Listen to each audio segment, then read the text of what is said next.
Good morning, everyone. Uh, Let us welcome Mr. Kaushik R. Udupa, who is the co-founder of Ekatwa Innovations Private Limited and the alumni of our engineering college. I request Mr. Kaushik R. Udupa to continue the session on quick IoT prototyping. Over to Kaushik. Good morning. Thank you so much, sir, for the warm welcome. So, good morning, everyone. Today's session is about quick IoT prototyping. So, moving on to the before moving on to the topic, this is Kaushik. I am the alumni of JNNC, the EC student. So, coming to the topic, so in the past 3 days, I hope you have gone through so many things about IoT. What are the microcontrollers? How to connect with sensors? How to integrate actuators? How different it is each one. Like if you go to Arduino, it's something different. If you go to NodeMCU, it's different. Raspberry Pi is a different word again. So once you do all these stuffs, there are few things which are common in terms of sensors or in terms of doing a idea to POC or something like that.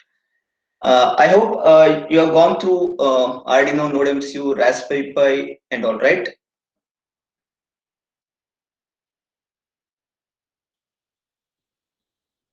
Hello.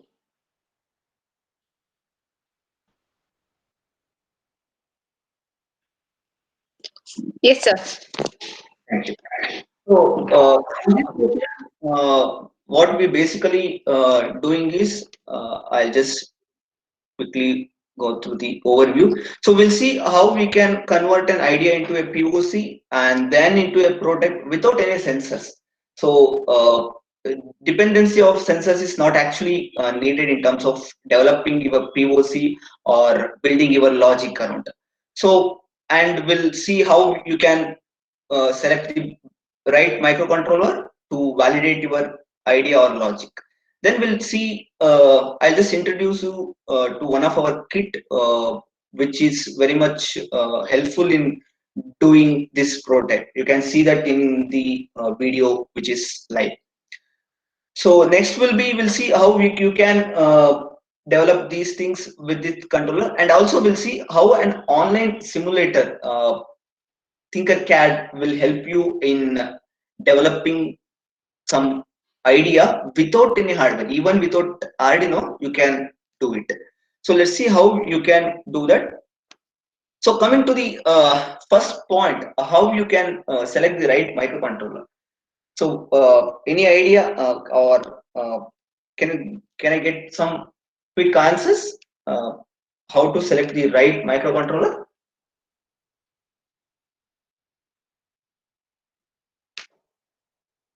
I don't want this to be one-way traffic.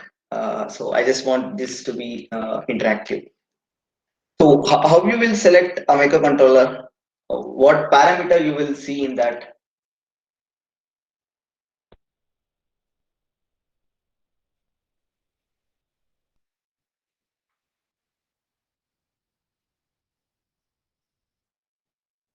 Anyone can just unmute yourself and give the answer.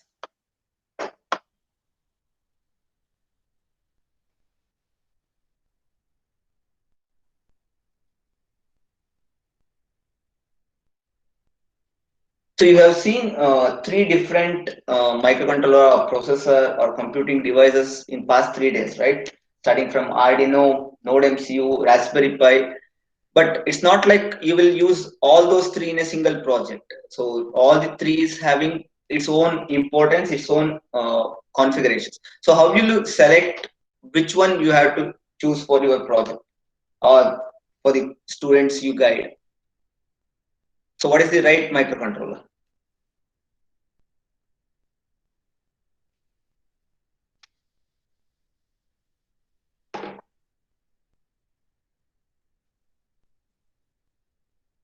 Guys, am I audible or Yes, Kaushik, you are audible. yes? Thank you, sir. So any quick answers, please?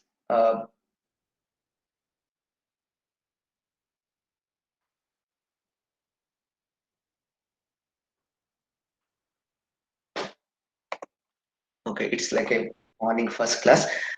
I'll just move this out. So I have a collection of some microcontrollers. I think it's visible, right?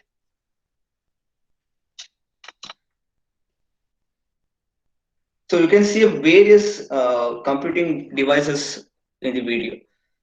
So like 3, 6, 8 microcontrollers. So how will you choose which is best for your project? So we have Nano here, we have Arduino Uno, which you have worked in the first day. This is the Mega, this is MXV from Texas Instruments, this is Node MCU, it's a BeagleBone mini computer, this is Raspberry Pi, this is actually STM, that is a Cortex, ARM Cortex board. So how will you choose which is the best for your project? Because without this, you can't do anything in your research or project or something like that.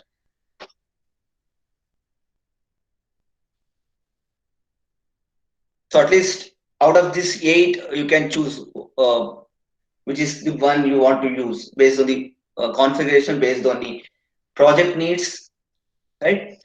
So I'm still giving the last chance. Anybody wants to quickly tell?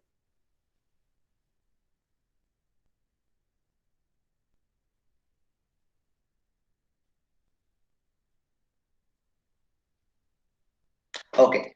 So basically how you need to select means first you need to know what is the operation you are going to do, what is the logic you are going to do, what is the sensors you are going to connect, what is the final outcome of the project, right? So based on that you will select the microcontroller. For example, if you are doing some basic configuration of some LEDs, some sensors interface, and based on the sensor data, if you are actuating something, then you can use these three: Arduino Uno, Mega, or Texas MSP430. Here also, if you are connecting n number of sensors, then you can go for Mega because it is having like 50 GPIO pins. You can select that. But it's a simple operation, 1 or 2 sensors with 1 or 2 actuators. You can go with Arduino Uno. Then what's the use of this Nano? Nano is again similar to the Uno, but it's having very comprised size. So if you are developing some miniature device or miniature project, then you can definitely go with Nano. Because of the size of this, you can do some variable. Hello, sir. Hello, sir. Yes. So I think same slide is there. Sorry. Sorry. Converting. Sorry. Same slide is. Yeah. Can you please pin the video which is coming out from my ID, Kaushik Udupa? So Yes, Kaushik. Yes, Kaushik. Now the participants can view. Okay. no videos, so only that slide coming. Converting ideas into working POC and 5 points written there. That is the one I am presenting actually. You can check in the participant list. If you click on my window, that is Kaushik Udupa window, you can see the video coming up. Or else you can see I have a backup video, no issues. Kaushik, No, can sir. you switch over to Kaushik Udupa instead of Ekatva Innovations? Can you enter into presentation mode through that? I just try. Just give me a second. Just give me a second.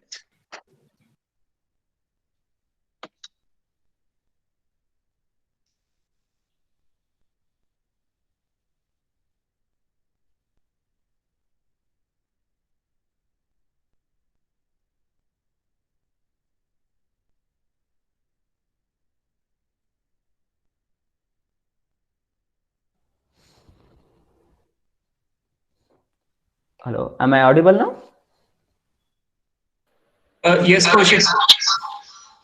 You're audible through Kaushik profile. Yes. So I think now the video is coming up, right? Right, sir. Yeah. So this is the one which I was just explaining. So if you want some IoT application with some Wi-Fi connectivity or internet usage, then you can go with Node MCU. The STM is a very high processing unit. If you are computing some higher calculations or something, you can go with STM. But other than that, these two will remain the same unless you want some efficiency things. So these two are high level. You can call it as microcomputers itself because of the configurations it can work with, as well as the pin nodes will give you the access for some GPIO connections. You can basically connect sensors to this and do the configuration which a CPU can do. So that level of computation power these two will be having. So if you are using some image processing things and connecting some AI machine learning and all, you can go with these two, this BeagleBone and this Raspberry Pi. I think you have seen this in your earlier sessions. So next, we'll see how it can be used for quick prototyping. So basically, you need not to testable logic on sensors initially. You can do that with a basic Arduino and some basic components, that is LED switches and all. We'll see how you can do that. So I'll just switch this. And this is the main thing we will be discussing throughout this session today. So this is our own kit by the name General Development Board. This board is used in order to do a quick prototype. So you can see this is having all the basic component which you see in your labs or which you work with. So starting with LEDs, switches, push buttons, presets for the analog purpose, then the buzzer. You have a external memory chip. You have two different displays. You can place LCD over here. You have a 7-segment. You have motor driver application for some DC motor actuation. Then you have a relay circuit. Then you have a Bluetooth socket to place the Bluetooth for wireless communication. Then you have an onboard sensor, which is a temperature sensor, and you have power supply units for different power configuration you do. So if you just power it up with 12 volts adapter, you can extract 12 and 5 volts from this board itself, and everything is powered with 5 volts. So how actually you can prototype with this board? Can you just quickly tell me what are the basic things you have done in the Arduino when you started with Arduino? What is the first program you written?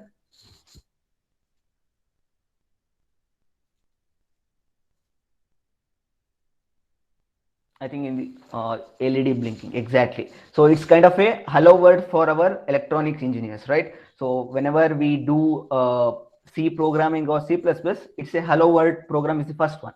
So in electronics, the blinking LED blink is the hello word for us. So what exactly you have done? You have used an LED, right? Oh, I think I should write in pen. So you have used an LED, and through the Arduino, you have powered it up with 5 volts, right? So whenever you give high and low, this will blink and go off. You can see that is the same operation it is happening here. So basically that is digital write, right? So this operation you can do on board because the Arduino is giving a onboard LED. So you can test that out in the Arduino itself. No need to go for any other hardware except Arduino. Now coming to the second function which you have used, digital read, where you have used this at you can tell which program you have used digital read. Have you used this digital read function in the Arduino?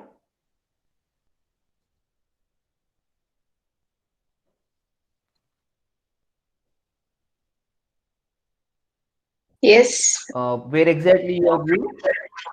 For push buttons, You have used for push button as well as you have used for IR sensors or any digital sensors, right?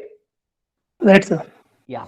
For digital sensor, it will give either 0 or 5 volts, which you are taking it as high or low, right?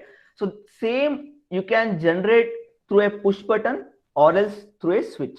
If it is a single pulse signal, then you can trigger it from the push button. If it is a long range high signal, then you can use it from the switches, the dip switches you are having. So for this operation, if you are planning to connect some four IR sensors, okay, so based on the 4 IR sensor, if you are configuring something, you need not to invest on 4 sensors initially. So you can test that with the push buttons. All the test cases you can do, because at the end of the day, it's all about currents and voltages, right? So sensor will not give you something else. It will sense and give that in terms of voltages, zeros or ones. So if you are doing digital read, you can do that with a switch. So just you need to connect a switch.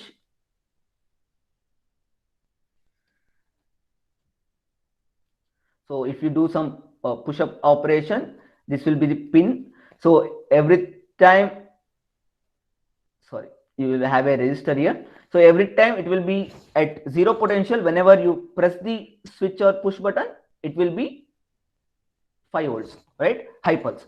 So this operation, the same will be carried out in the IR sensor or any digital sensors you say. It can be sound sensors or the fire sensor. Everything will be the same logic. So initially to do the testing, you can just do that with the push button.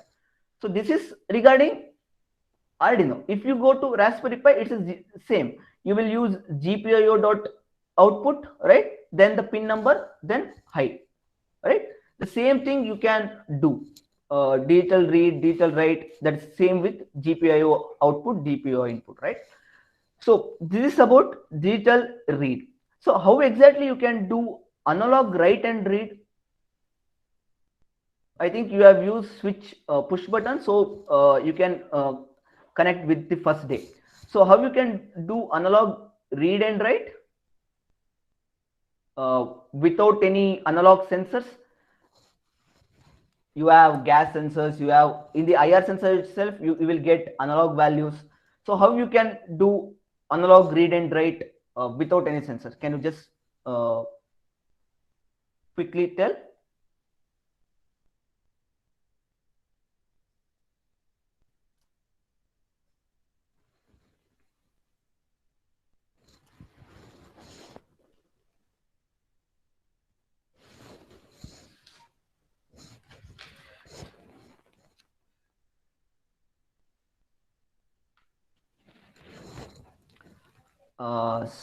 Dr. S.K. Pandey. Sorry, sir, I am not presenting any PPT.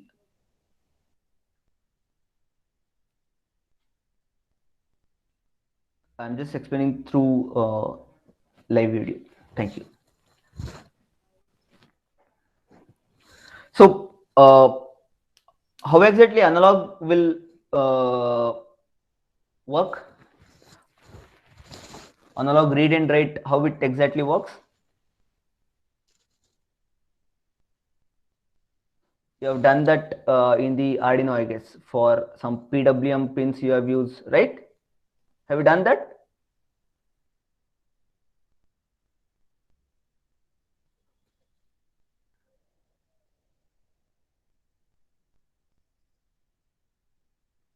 for changing the brightness of LED. Yeah, to by changing the brightness of the LED you have done, right? So what exactly the operation over there? It's again voltages and currents, right? So you are just controlling the voltage to the LED. So LED it was getting 0 volts, that is the ground potential, up to 5 volts. It was incremented in a step, right? +5 they were doing.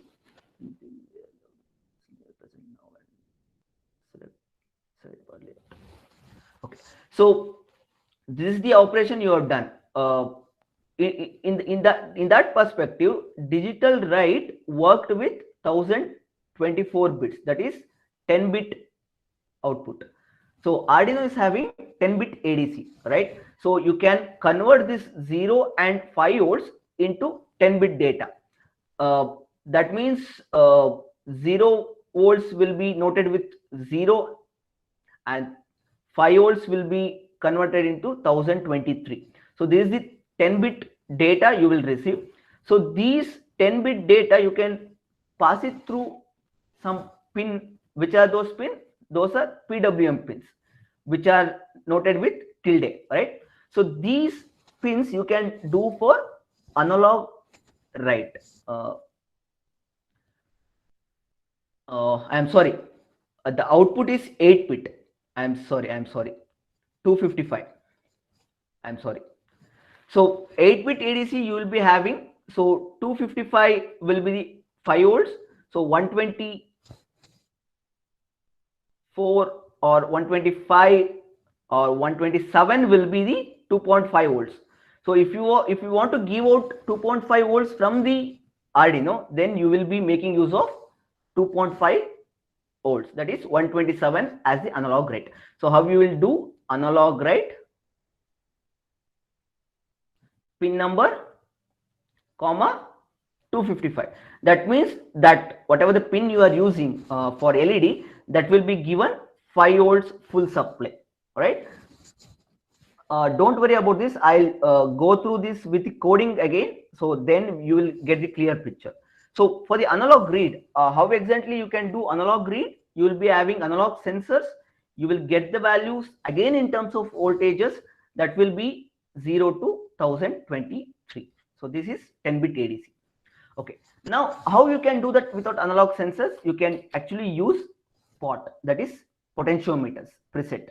So preset will be connected to 0 and 5 volts potential.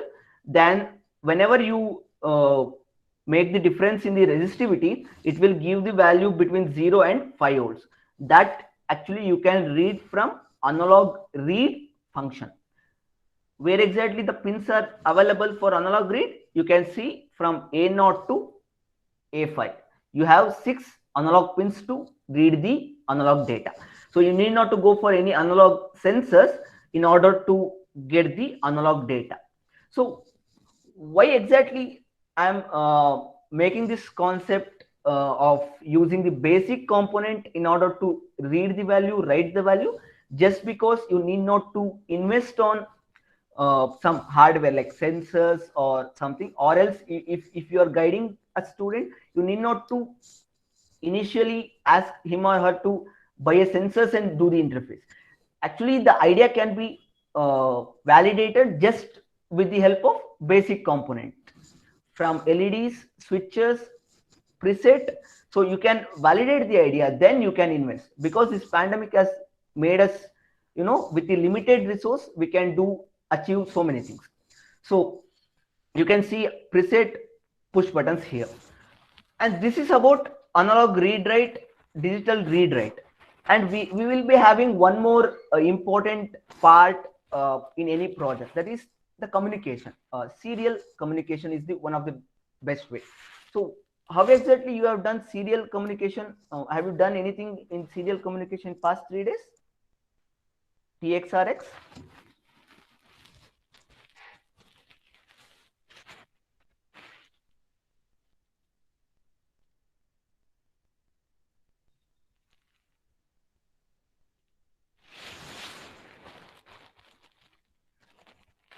Maximize the presenter screen.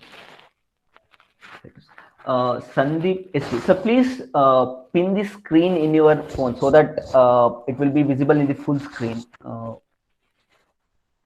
You can maximize the presenter screen. Yeah, I2C you have done fine. That is one of the communication. Have you done serial, that is 2-pin communication, TXRX? have you interfaced any? Yes, just what exactly you have done? Have you used any Bluetooth or anything else for the serial communication?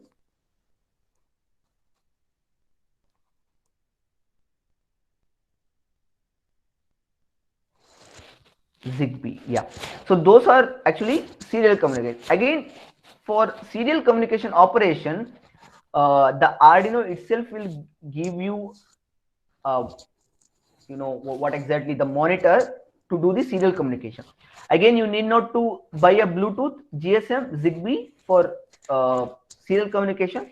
Just make use of serial monitor. So whatever you send through the serial communication, so that you can print it out in the serial monitor. Okay, so whatever you want to send from one device to other, from Arduino to other device, that you can actually put it in the serial monitor. That is printing statement. So whatever you want to read from some other devices, for example, if you are using Zigbee, there will be a transmitter receiver, right? So in that case, the transmitter will send you something. You will have a receiver Zigbee with the Arduino, and you will receive something and print it out or do the manipulation. So you need not to do that in the monitor, serial monitor itself. You will be having an input field through which you can actually send the data from the keyboard. So if you want to read the input data, you can make use of input text in the serial monitor. If you want to send the data, you can print it on the serial monitor. So once the communication is successful, or the data frames whichever you want to send to the other node, that is other sense Zigbee receiver or something, or Bluetooth mobile phones, that you can actually do without changing any part of the code. If you do that successfully with the serial monitor, you need not to change any part of the code. You can directly do with the any Bluetooth or GSM or GPS, anything you can do. So that's the one part with the serial communication. Coming to the I2C, you can actually do that with the board through this EEPROM, which is having I2C communication. You can do the basic EEPROM operation, that is I2C operation. So this is the thing. I'll just switch to the laptop for some slides, and I'll just connect the Arduino and just show you what are the things I have just explained, how exactly it will work with the basic component. Is that fine?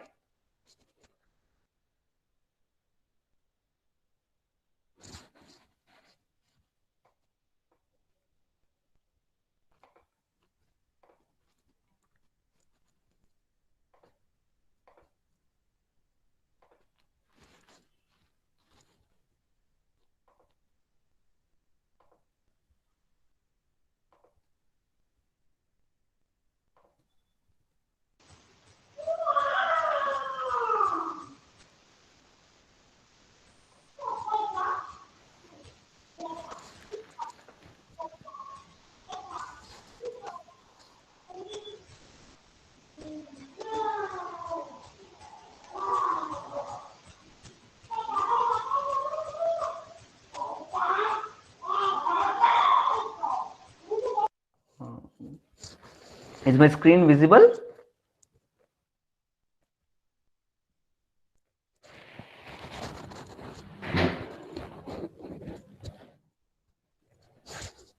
Hello.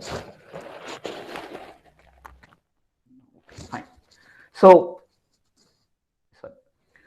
this is first blinking program I just mentioned. So whatever you do with the any microcontroller, this is the first thing you will do.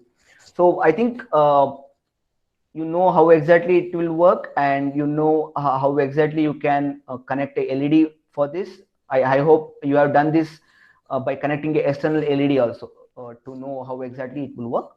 I just skip this and will move to digital read for from some digital pins. Let's say pin number 10. So that should be in the input mode, right? So this will not be there. So I'll just take a variable called data,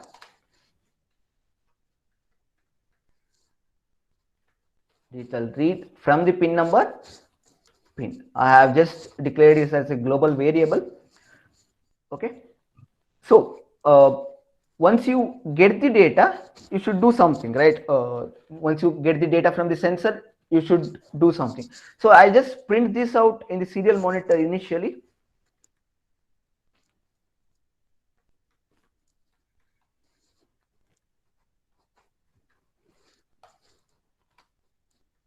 We'll have some delay of 500, right? So I should do one more thing. If you are using serial monitor, you have to begin with the baud rate.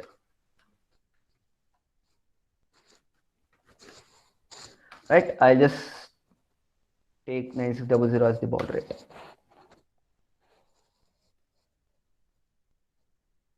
So now what is the connections I have to do if you are using IR sensor for this? 3 pins, that is 5 volts, ground and data pin, input or output data pin. So same thing I'll do with this board here.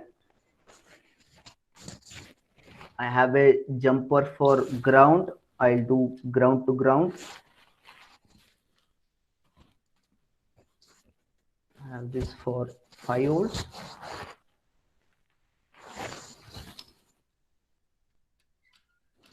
You can see the board is now activated. Now I'll take one of the push buttons and I'll give it to the pin number 10 because I have taken pin number 10 as the input pin, right?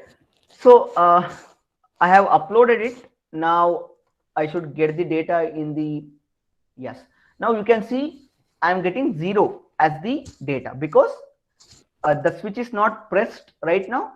So the values, whatever you are getting is just the ground value. Okay. The moment I press this button, the value should be 1 because the push button will give you 5 volts. So you can see now the data has been changed to 1. If I release this, it will be 0 again. So what exactly is happening? Just imagine this push button as an IR sensor. So you have this IR sensor. The moment something is detected, it will send you the 5 volts. Again detected, 5 volts. The same operation is happening here.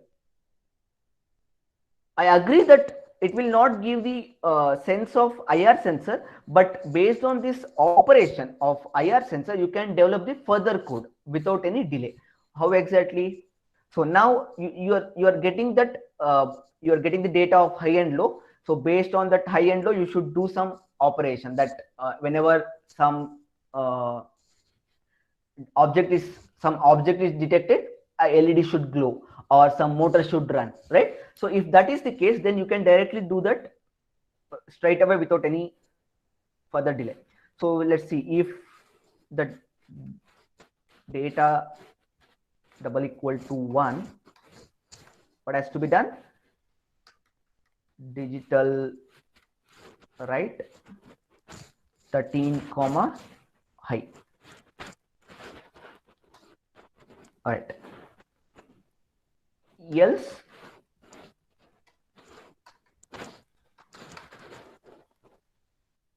I just copy this.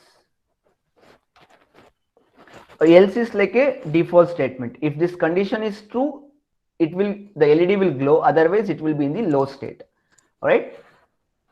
So I have to do the pin mode again.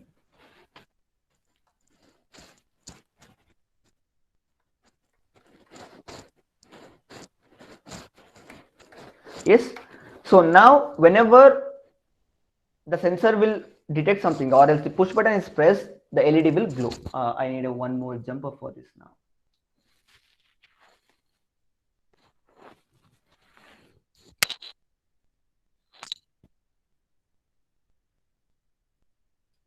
I have connected for one of the LEDs here.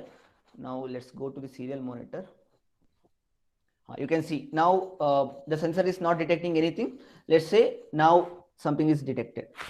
You can see I'm getting the value 1 as well as a LED is glowing. The 13 pin LED is glowing. You can see both the same. Right? Once the object is away, again it will not glow. I hope I am making sense, right?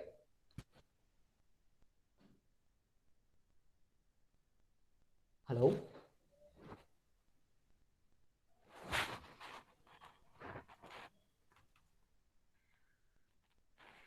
Yes. Thank you. Now, moving forward. So this is the digital write and read. How exactly you can do.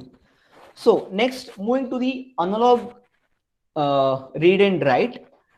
How exactly you can do the analog read? I have mentioned earlier, you can use the preset. How exactly it will work? Let's see that. I'll just remove this part of the code. I'll just comment it out, not actually removing. So let's say now pin is A0. For analog read, I should use analog pin. So let's do that as analog read and analog read and put it in the data. And now I'll just remove this for time being. So now again, what you are doing, you are reading something from the pin A0 and you are putting across. So the same thing will happen with the some IR sensor with analog output, right? So let's upload this and we'll make the changes here. So what you have to do, you have to make the connection from one of the port or a preset to A0. Okay, I'll just remove LED pin for time being. So what is the connections now? Similar to the analog sensors, 5 volts ground, A0 to A0. That is from analog pin of the microcontroller to the analog pin of the sensor. So in place of sensor, we are using port, that is preset. So now let's see the output at the serial monitor. It's opened already, sorry. You can see now I am getting some 430 value, that is the port is at the midway.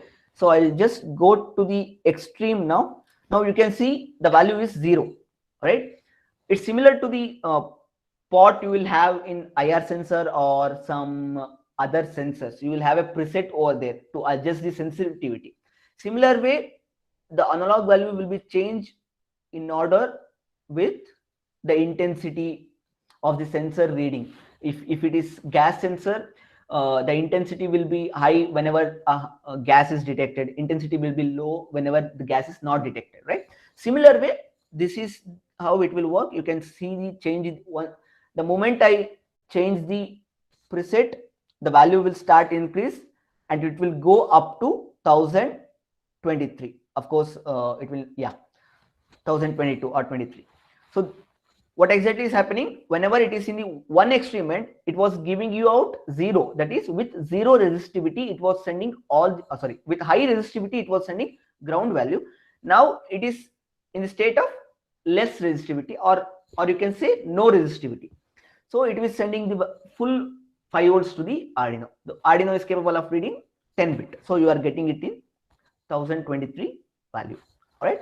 So now again, you have to do some operation based on the analog sensors to actuate a fan. For example, if the gas is more, you should activate some fans, exhaust fans or something like that. So in that situation, what exactly you can do? Similar way, whatever I have used here, same thing, you can put it here. So instead of 1 or 0, you have to do less than 500. If it is less than 500, do something. If it is more than 500, do something. All right. So you can give again, if here like data greater than 900. So whenever the data is more than 900, it will be low. Whenever it is less than 500, it will be in the high state. So since we are not having any default value, so whatever the data which is below 900, it will be in the low state, because we are not giving any range from 500 to 900. We are giving it less than 500 and greater than 900. So in between the 500 and 900, we are not giving any default value. So it will be in the predetermined state, whichever falls. So let's see this.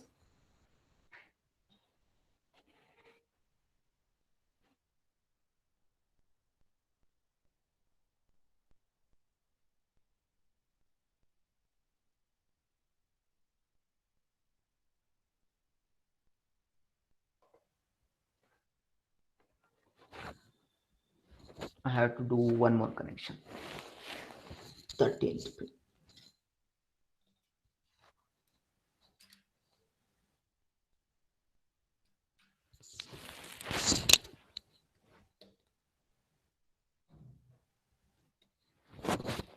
Okay, so now according to the condition, when this LED should glow, whenever the data is less than 500. Let's see that. Now you can see the data is decreasing. So the moment it crosses 500, the LED will glow.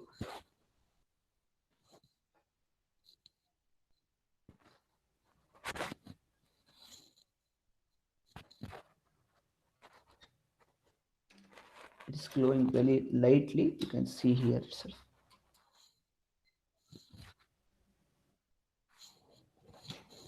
Okay, what is the problem? Why it is not glowing? Just because I have not done this. I have not declared that pin as the output pin, so it was not glowing even though the value was less than 500.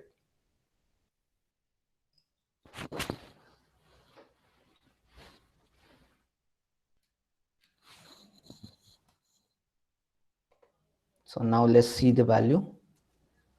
Now, yeah, the moment it goes below 500, the LED should glow. Yes, you can see here. Now the value is less than 500, so it is glowing.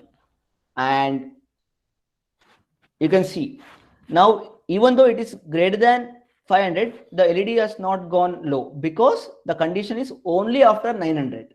So as I said earlier, we don't have any intermediate condition. So see now the moment it crossed 900, the LED went off. So this is exactly how you can do without any sensor, just with pot or the basic component you will have in your electronics lab. So you can do this. Now this is analog read. For analog rate, you can do by giving out 0 to 255 data. So let's see that. For that, for analog read, make sure you are using PWM pins. That is any pin that is 9, 10, 11 or 3, 5, 6, which are having tilde mark, right? So I'm making the pin 9 as output, and I'll give whatever the data. I have a set of code written. I'll just use that for the time being. I hope you have done a fading operation. The same operation I have elaborated with the step of 50. So how exactly it will fade?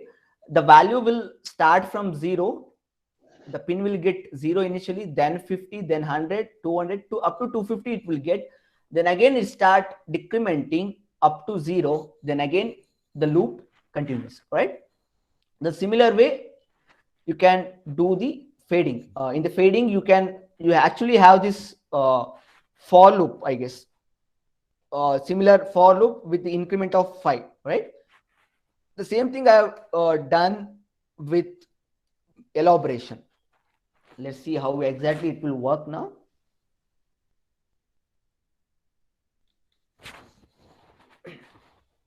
It's nothing to do with analog read. You can comment it out. You can see the LED is fading. Is it visible? The fading of LED?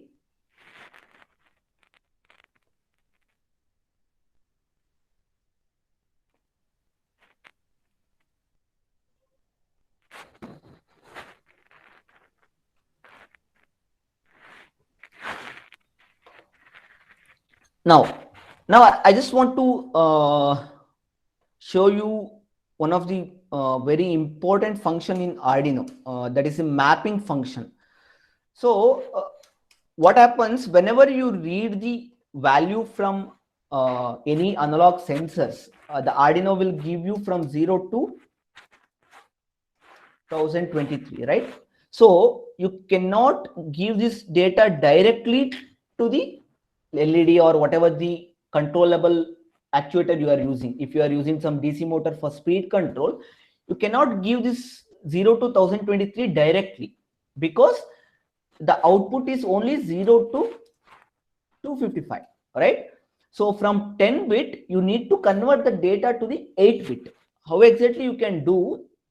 There is a function called map function in Arduino. So map function, what exactly you will do? I'll just show here.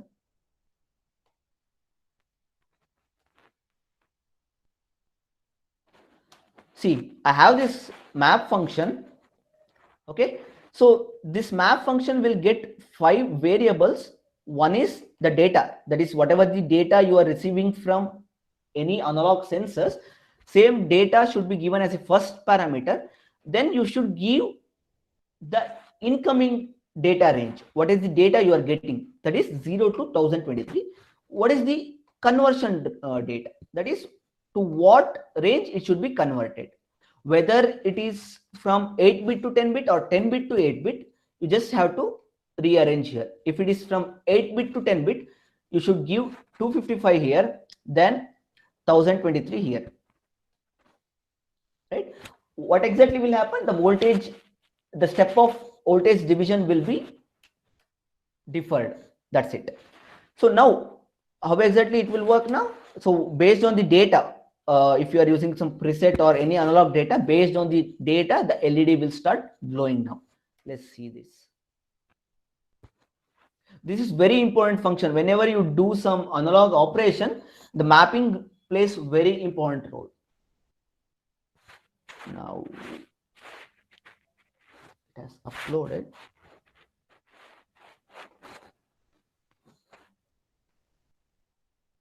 Okay, I am not given any serial. Okay, sorry.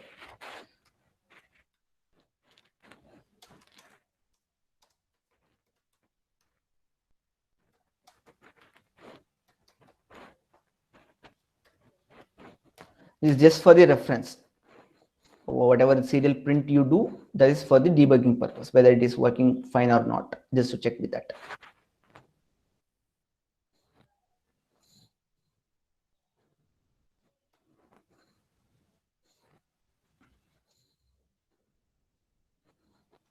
Now you can see the values more than 900. That is, it's almost to the 5 volts, or you can say it is almost 4 volts.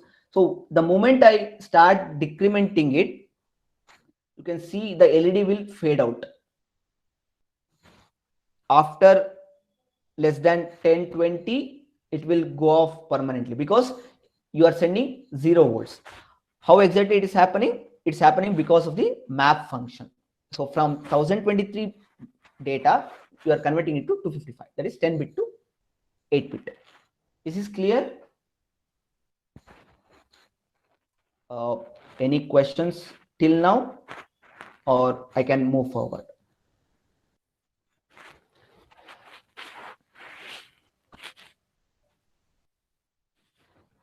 Is it clear?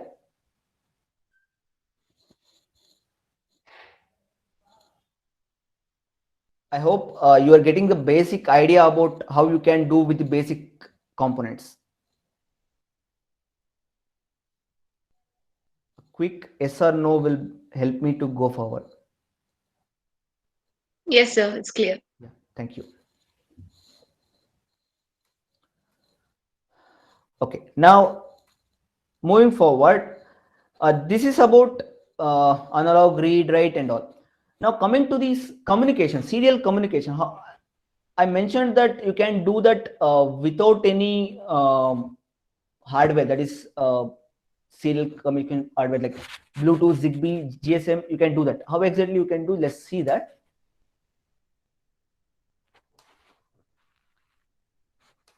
So whenever you do so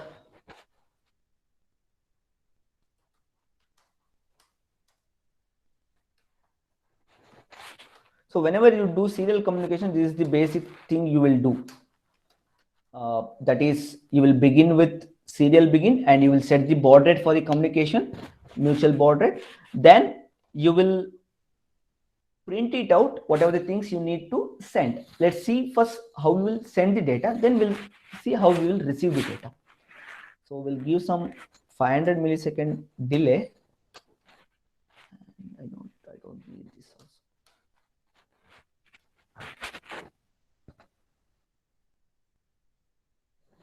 Now you don't need any of these connections. I'll just remove this. So with just Arduino, now you can do.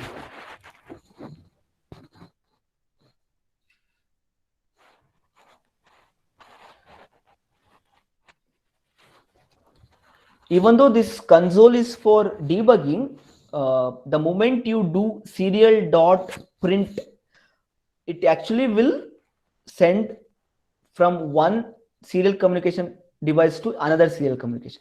Basically, what is happening is this Arduino is one serial communication device, and the laptop is one more device now. So both are connected through serial bus, that is USB, right? So if you disconnect USB, this communication will not happen. So whatever the data the Arduino is sending, the same data is printed in the serial monitor, right? So this is actually Arduino generated data, and serially it is communicating to the Arduino. Sorry for the laptop. So now we'll see how the data from the laptop can be converted to Arduino, because this whatever configuration you do with laptop and Arduino, same will holds good for any serial communication you do for Bluetooth, Zigbee, GSM, whatever. So this is the window I have mentioned. You can see at the topmost you have a serial window where you can type something and hit send button. That will send from the USB to the Arduino, right? So just check how exactly you can do that. If some serial data is available,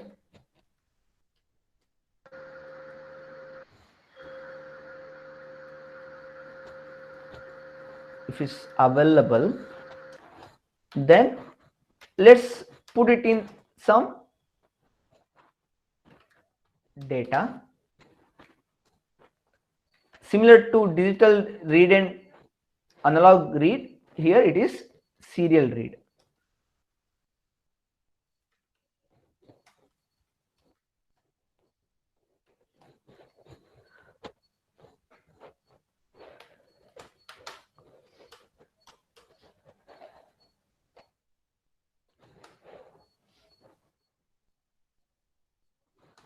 Now if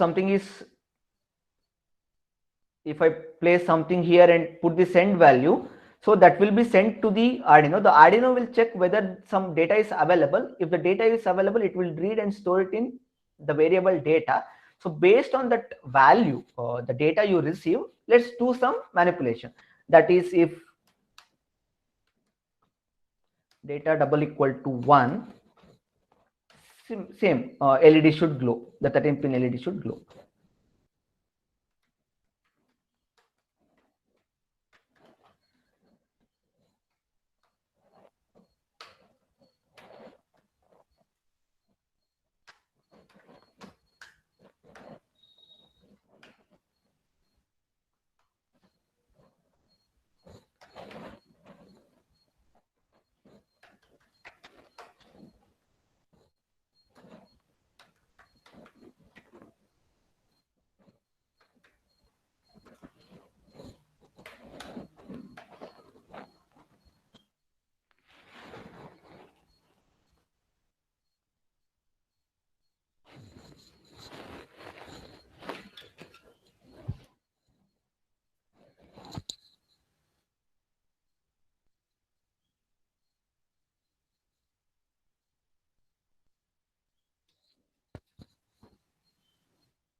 Now LED is off, so let's send 1.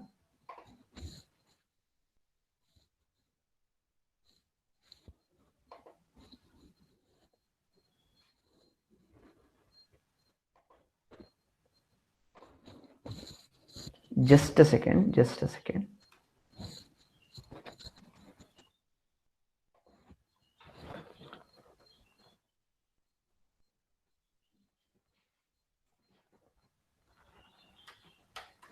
Actually, whenever you send through the serial monitor, that will come as what I can say, ASCII value of that value. If you send 1, the ASCII of 1 will be sent here. So let's see that what exactly is coming from the serial monitor.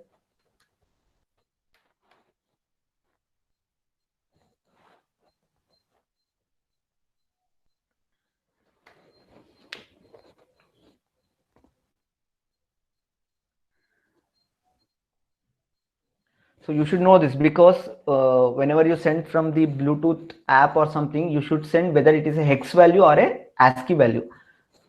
So let's see. See, the 49 is actually coming. So I should do this as 49. So whenever you send 1, it will be sent as the 49 because of ASCII value.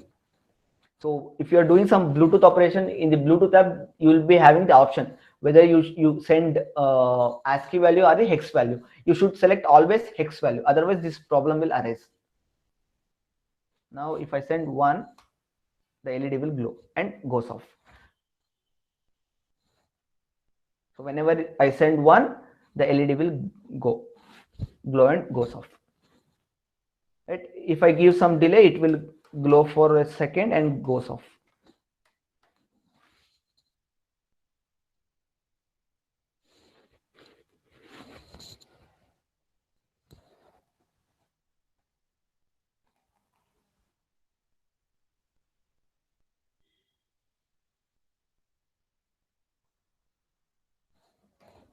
I'll just send 1 now. So you can see for 1 second it will be on, then it will goes off. So this is how you can make use of serial communication. If you don't have any hardware of such, you can do all the logic with putting serial print everywhere to debug or build your logic, right? So this is about prototyping with basic components. Any doubts till now with the hardware or anything?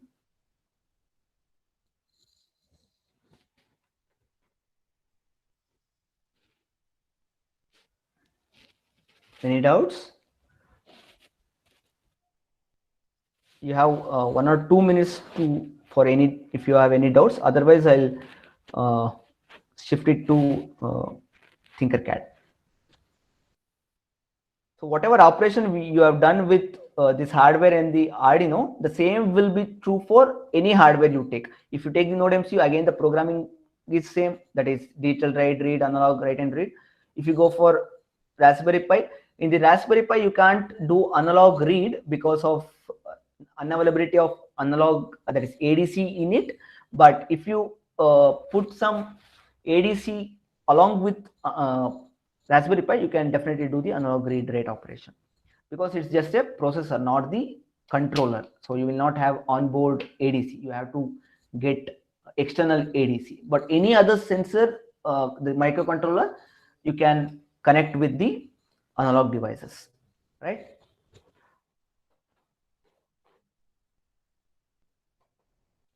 So let's go to Tinkercad.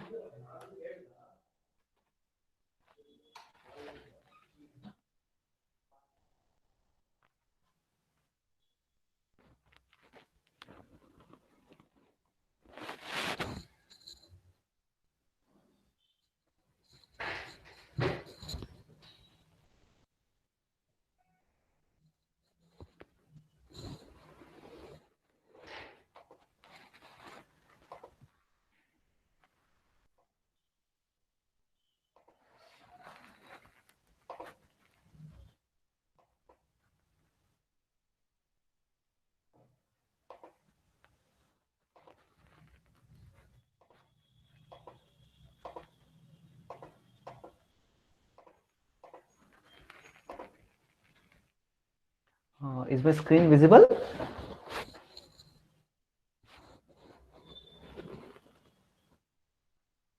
Yes, Kaushik. Yes, thank you. So this is actually Tinkercad online tool, you should log in with your any of the Gmail, or you can sign up with any email IDs. I have shared the link in the chat box. So tinkercad.com. So you just have to create an account, and you can actually do two operations. That is, you can learn from here, or else you can teach. So if you go to teach, you can basically create some whatever circuits you want to explain or something like that. If you go to learn, there will be some pre-coded designs and all. This actually, for this Tinkercad is basically for three things. One is for designing, that is mechanical design, then for circuit design, and so many other things. So let's go to the dashboard, and you can see here, you can do code blocks, you can do 3D printing designs, that is some Autodesk or something like that. We'll go to the circuits because we are concentrated on circuits. Now in the dashboard, you have to select new circuit. Here you can simulate any of your basic circuits, that is battery, resistor circuits, or else you can go with microcontroller, that is Arduino circuits. So you can first of all, why you need this simulator means, if let's say assume you don't have any hardware, even you don't have Arduino, but you want to try out something, and you have to check whether this works or not before buying the object. So how you can do, you just use this Tinkercad for, you can get any basic circuits, resistors. You can see the component gallery here. You can have batteries, you can have even breadboards, you can have motors, sensors, you have ultrasonic sensor, you have PIS sensor, and you can have multimeters. Whether if you want to check voltage, currents, you can use multimeters. So this is about basic component. You have so many components. You have Arduino components. Here you will get Arduino with the breadboard, or else if you want to check how a blink circuit will work, the blink circuit will be available straight away. You just have to use the circuit. You can see here. You just have to place it over here. You will see the connection, how exactly the blink will work, right?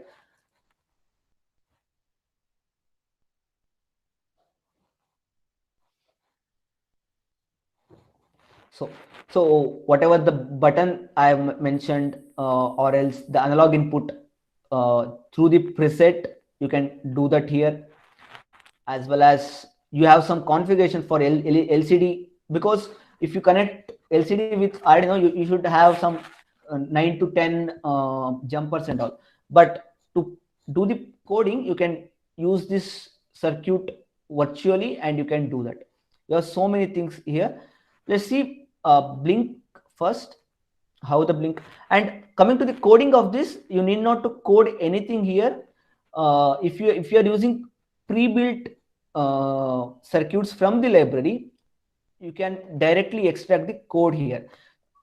To build the code here, you need to do drag and drop. It's similar to the Scratch programming if you have done in Python, that is while doing Raspberry Pi. It's similar to that. Whatever you want to do, you can do here. Or else, if you want to, see the code, the INO code, the Arduino code, you just have to export the code. I'll just show that. We'll start simulating. You can see the LED will comes and goes, right? The blinking is happening. The same you can see over here. The moment you stop simulation, the USB will goes off. If you start, the USB will be powered. That will give you the 5 volt supply, right? This is the one. If you want to see the code, I'll just show you the code. Even you can see what are the components you are using. The BOM will be ready here itself. So you can download the code here. So the code, whatever you do in the this kind of plug and play, that will be downloaded as INO file. I'll just show for the blink code what exactly the code has generated.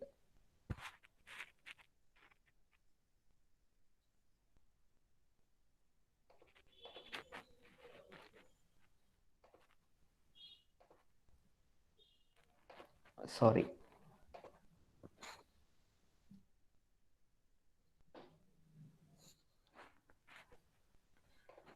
So I'll just opening whatever the code downloaded from this website. So you can see this is the code which is downloaded. 13 pin mode, high low. This is the basic code you do for the blink. And if you don't know how exactly you can code a servo motor, you can do that with this help.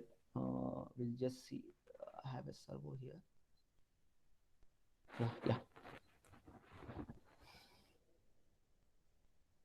So we'll place it this and we'll remove this.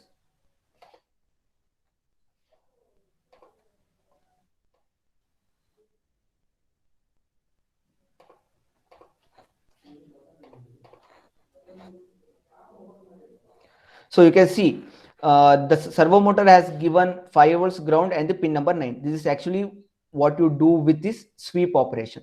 In the examples of the servo motor, you will find this code. So we'll see how exactly this will work. So this will sweep for 180 degree and goes back. I think it is visible, right? So for coming to the coding, it is already coded in this code blocks, but if you download it,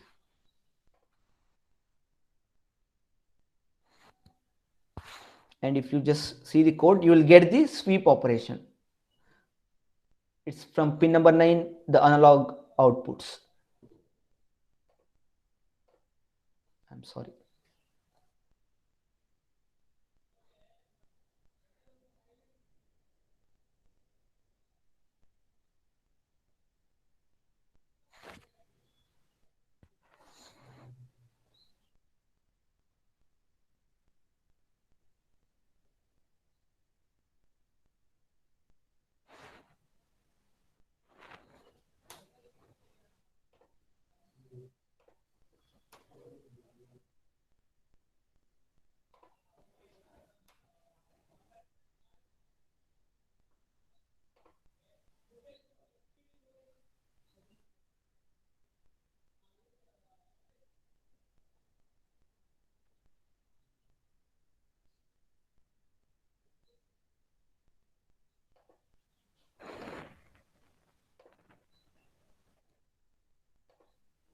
Okay. Actually, when you downloaded this, we got 2 files. That's the reason it is giving the error. Now it should work.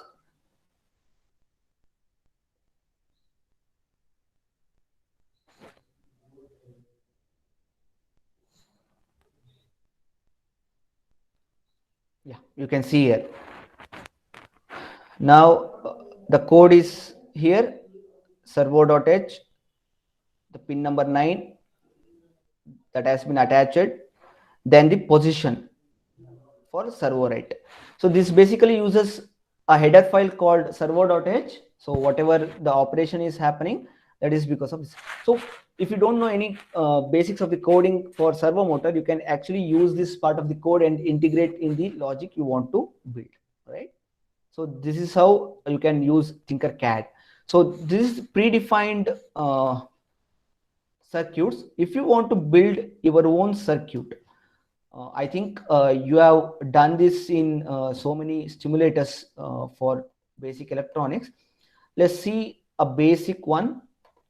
Again, we'll build the blink circuits again.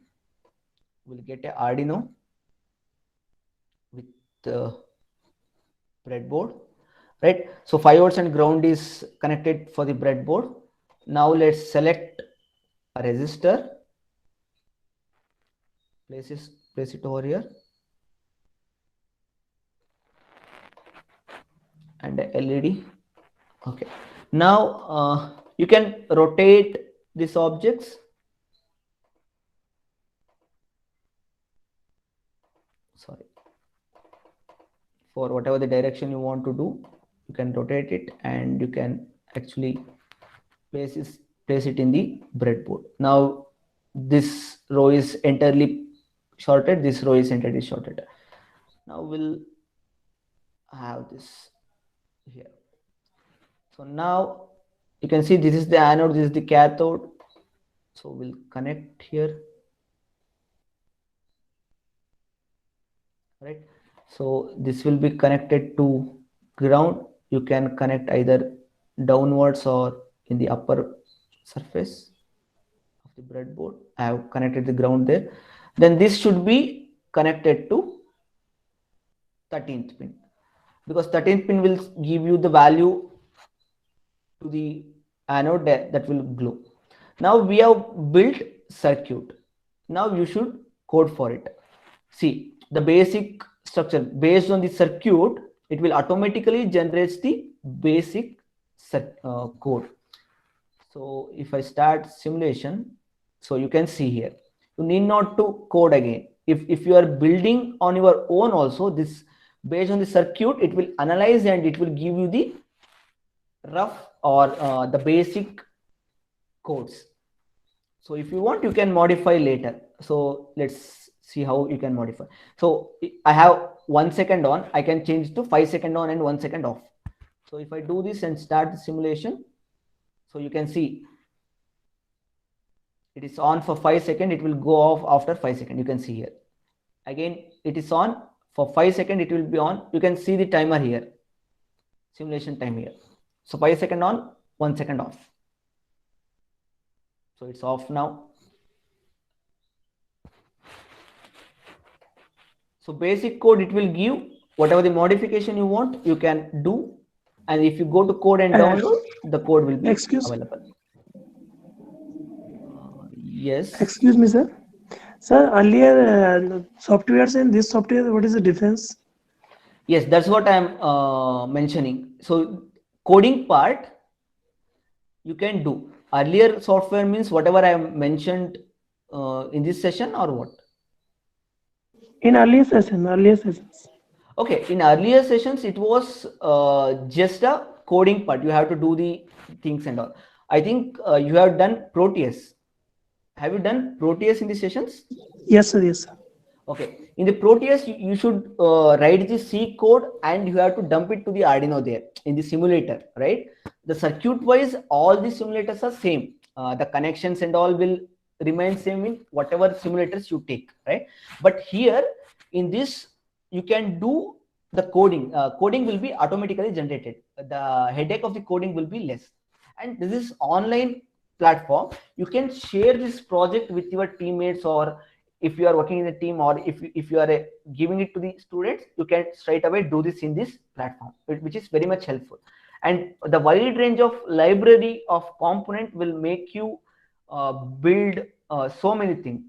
You can see here, you have circuits, you have all the assemblers, you have microbits. If you are doing some you know what I can say, a mini prototype, you can use this microbits for assembly operations. Then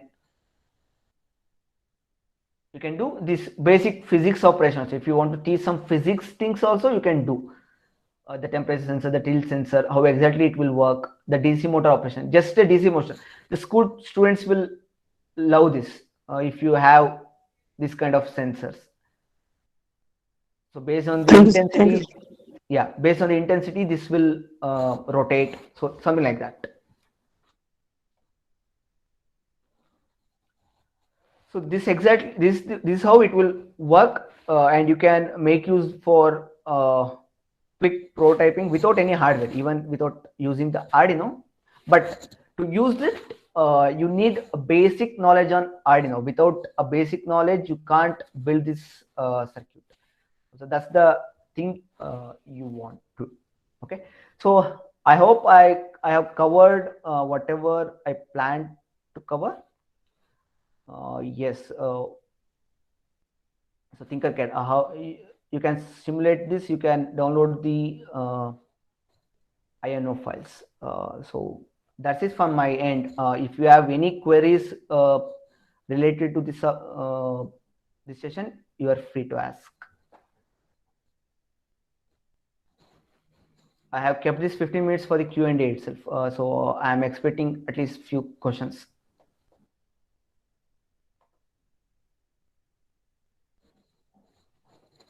Dear participants, if you're having any kind of queries, please do ask. You can unmute yourself, or you can also choose to ask question via chat.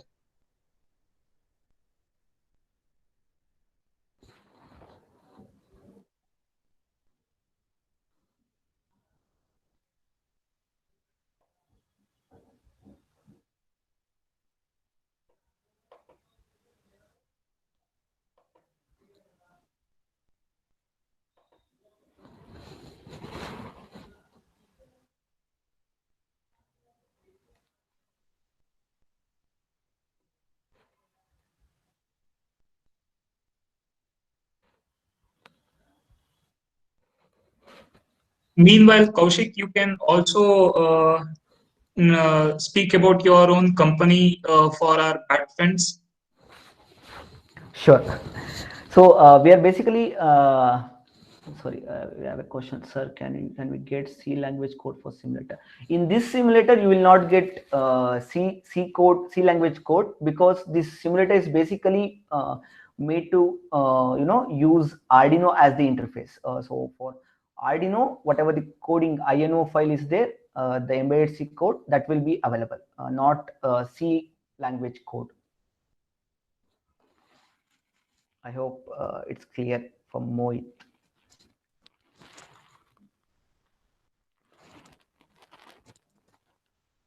Yes. So we are actually embedded system company. We are working on product development. We have 2 to 3 projects which are under pilot. We are developing it. So we have one product which is under patenting. We have applied for the patent in the automobile sector. We are into agriculture automation, where the affordable technology into agriculture in terms of automation. And this, whatever the board I have just mentioned in the session, is actually one of our early products for this. This is actually for the quick prototyping. Many embedded system companies, they are using this for the prototype. So even we use this for whatever the client projects we get. If some clients come up with their projects and wants the prototype, the first thing we do is work on this board. We will not straight away build any sensors or interface any sensors. So straight away we'll check all the test cases on this board, then we'll convert that into a prototype. Sir, Yes, Dan. sir, in embedded C will disappear. Sorry? This one, embedded C, Huh? as you have shown no use of embedded C. Yeah, whatever Arduino code you have used is basically embedded C++ itself. It's a hybrid of embedded C itself, because the only thing they have done is in the Arduino is they have given the wide range of libraries. So in the back end of the library, it's again the embedded C. In the front end, you will not get that. So in the servo motor, you have seen servo.h. You will get direct library, but in the back end, if you go to that H file in your libraries, you will get the embedded C code written in the back end. So Okay. it's Thanks. so strength for everything. Okay.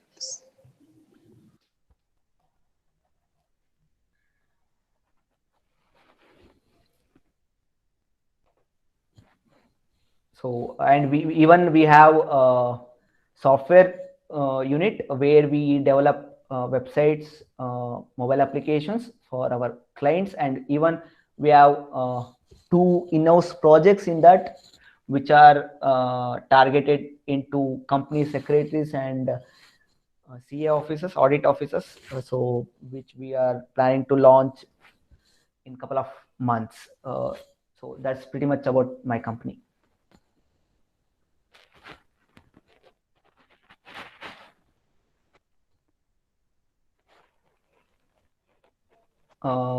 Any queries, or else I think we can wrap up the session. Over to you, Binak sir. Okay, thank you, Kaushik, for your for catering your knowledge for all our participants and making us to know about online simulator like Tinkercad. So this was a very fruitful session for all the participants.